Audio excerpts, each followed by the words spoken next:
Hello, this is the Maximum Kane podcast.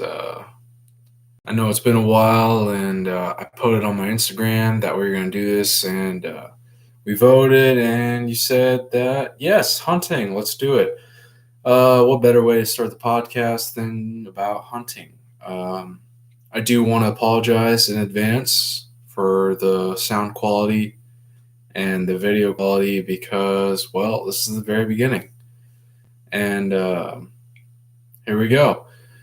My name is William Kane. Uh, I've hunted for about only a year, which makes me a complete expert in hunting, doesn't it? No, it doesn't. Uh, I started archery hunting one day because of Black Rifle Coffee was talking about like archery, and my father had an old bow that he used, so that's what I started with. So I learned through watching YouTube videos and through going through multiple things about how I should hunt and how I should do archery. And like through this whole process, I've learned about like adversity and how to be like a better human being and how to learn more about the hunting and how to appreciate it. Like growing up, I was never much of like a hunter. I never really cared for it. Shotgun season came around for Illinois, and well, I did it mostly because, well, I wanted to make my dad happy like everybody else. And it just never went anywhere from there. And then I fell in love with archery. It's a huge skill. It's difficult. It like you can never be perfect with archery. Like to do the same shot over and over and over again is it's not entirely impossible, but it's very hard to learn and to master. And I mean, like just today, I went out on a hunt and I didn't see anything. I got antsy. I like walked around on this piece of property, like thinking that the grass was greener on the other side, and nope, there wasn't. And I came back to where I was at originally. I waited until dusk, and sure enough, like right when I'm getting ready to go to the car, I hear the loud, just snorting wheeze right behind me. Like just scared me, like really bad. And it was like this monster buck. Like the guy that owned the property took a picture of this buck, and it was just massive. Like big old body, neck on him. Like anybody from Illinois knows, like these bucks are no joke. Like Illinois, Iowa, Midwest, like whitetail is what it's all about here. And it's amazing how like whitetail is kind of our thing, and then you go west, it's always elk and I mean 5,000 other things that are better, but everybody loves whitetail for some reason, and I just don't get the hype. But I do get the hype here because whitetail is where it's at. Um, but more about hunting, like I have been through like my ups and downs, peaks and valleys with hunting. I've had days where I'm really bad, days where I'm really good, and it's the constant grind of practicing and just practicing making perfect. Like no one's gonna ever be perfect when it comes to archery. Like you're just gonna go at it and grind and grind and grind forever. And like you'll think you'll be good one day, and then you can go out on another day and you could be off and to the left over some simple shit like your form, like stuff like that where you're just completely off. Um, but I mean, more about whitetail hunting. Like this season for me, I was lucky enough to get a doe.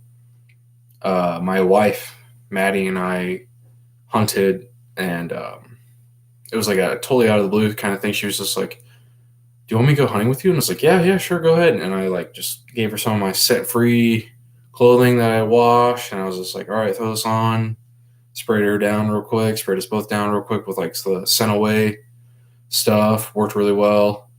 Um, and sure enough, we had a really good sized doe that came. Um, I was able to make a shot about 60 yards, 58 yards away. Um, I mean, it was in no way, shape, or form was like, did I know the range? Probably shouldn't have taken that shot. But I was able to double lung punch the doe and take her down. And it was really good. I mean, it was a Hail Mary shot, like through a bunch of trees, and I had no real reason on earth for me to get the shot. But I mean, I was lucky. Like straight up, I was just lucky that I got that shot. And all the sits past, I've just had really good like opportunities on bucks here and there where I wasn't ready, or like I just didn't see them coming, or it was really late and I was just like off my game. And I don't know, just kind of going through the motions when it comes to like all this hunting stuff. Like hunting,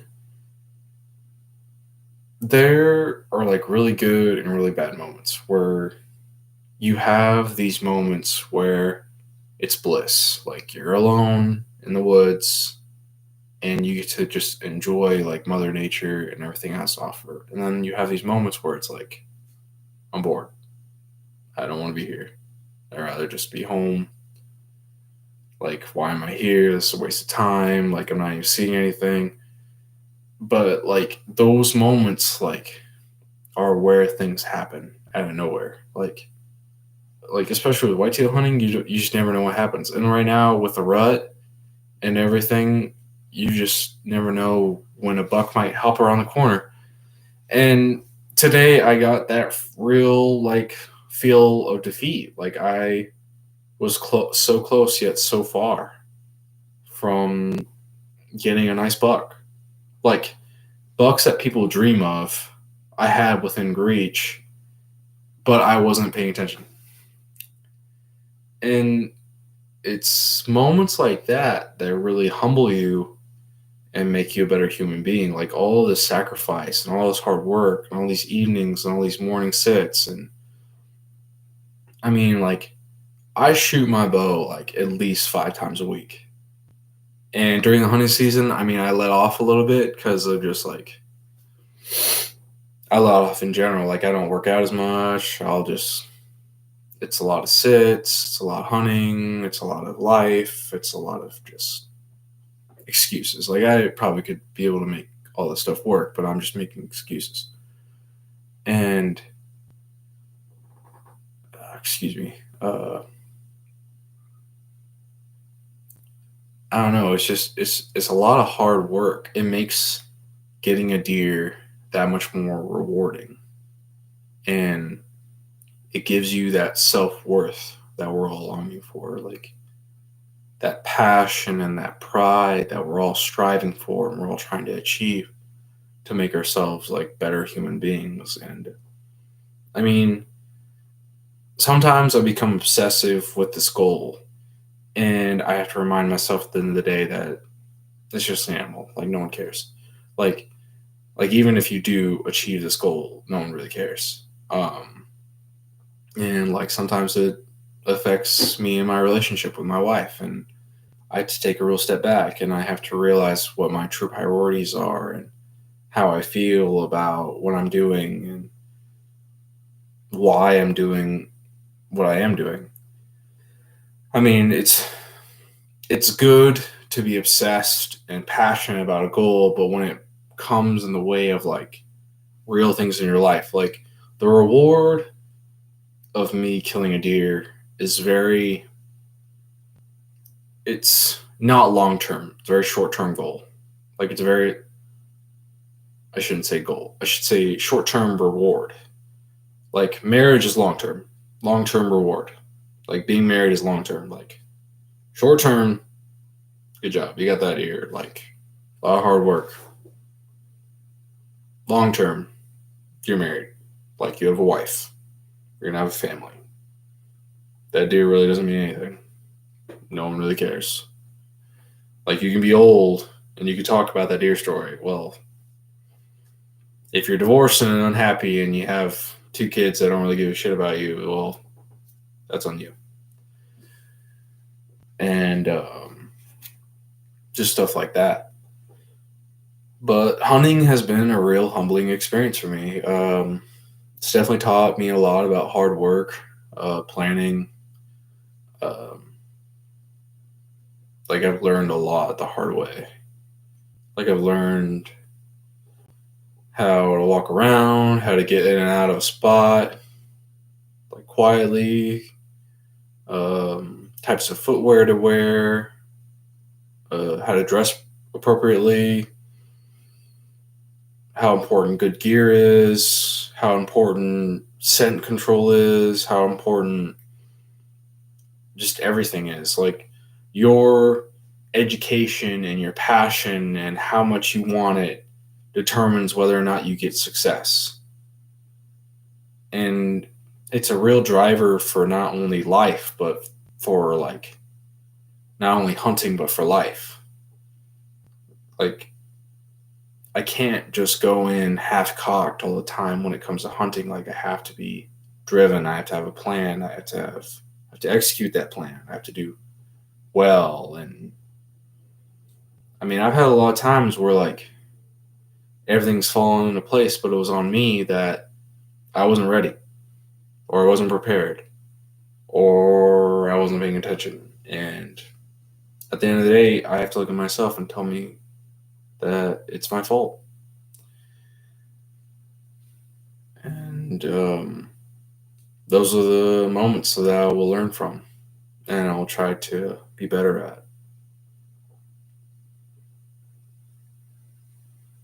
Um,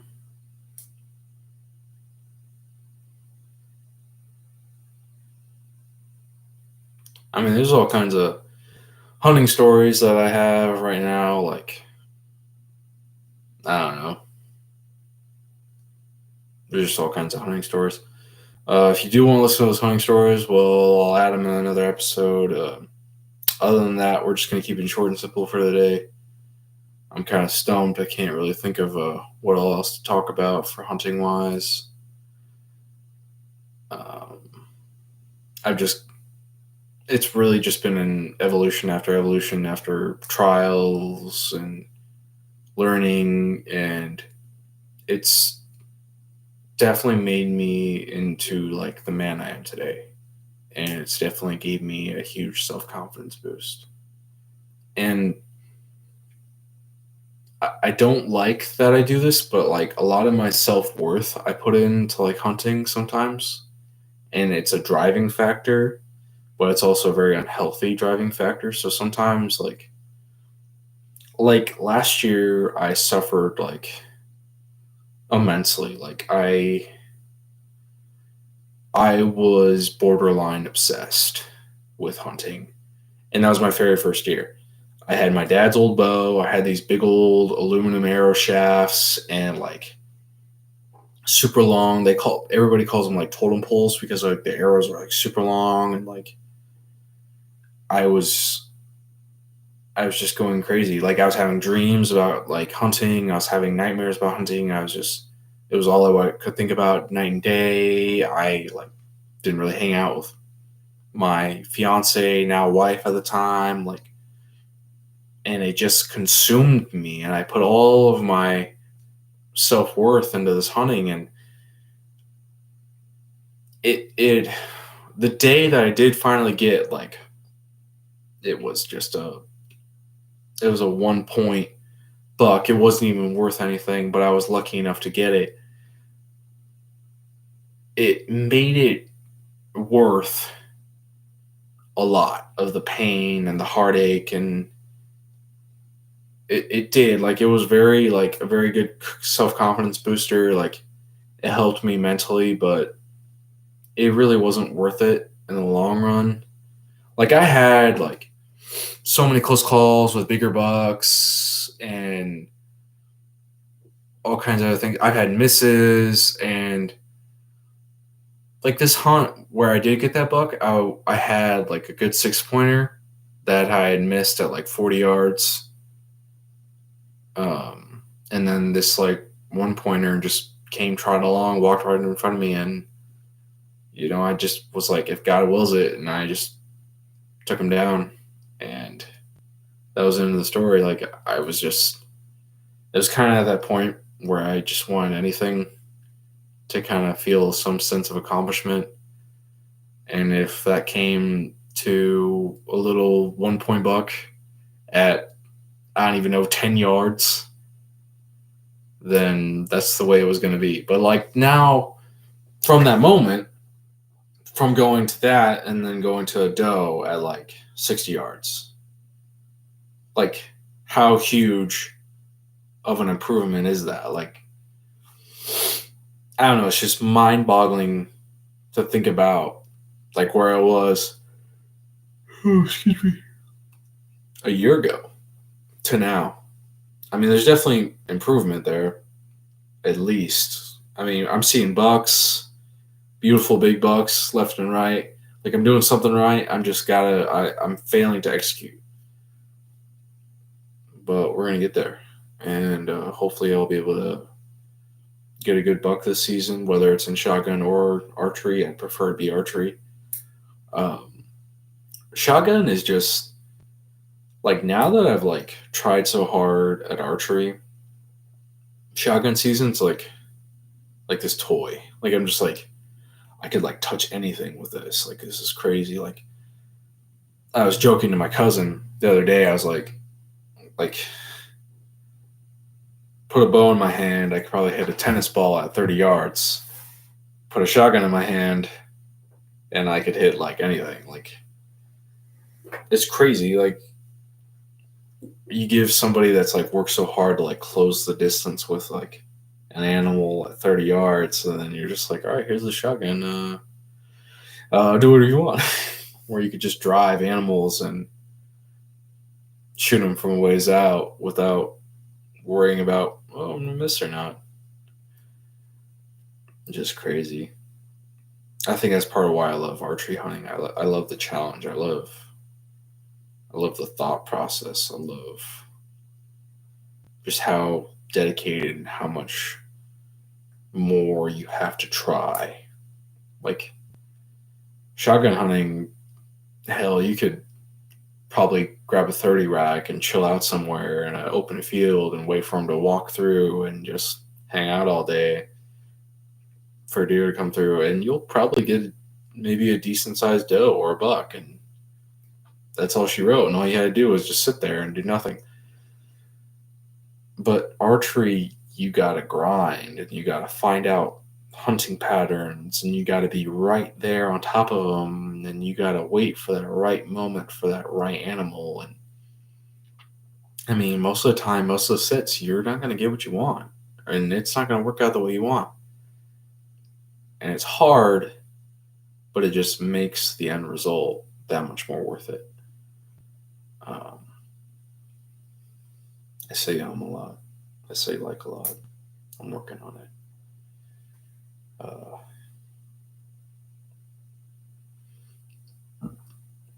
But I've had a long road in the archery game. Having just try to step up. I started out with a bare arms, like really old compound bow, my dad's bow, and then I moved up to a PSC bow, and then I moved up to the bow I have now, which is a Matthews V3 bow. I'm all in on this bow stuff. Like I got FMJs, 400 grain arrows. I'm just going all out. Like I'm just trying to be the best I can be with this bow stuff, and it's been a long journey. And I mean, I'm only getting started. I'm looking forward to like trying to go to the States, maybe eventually go elk hunting, like do bigger game.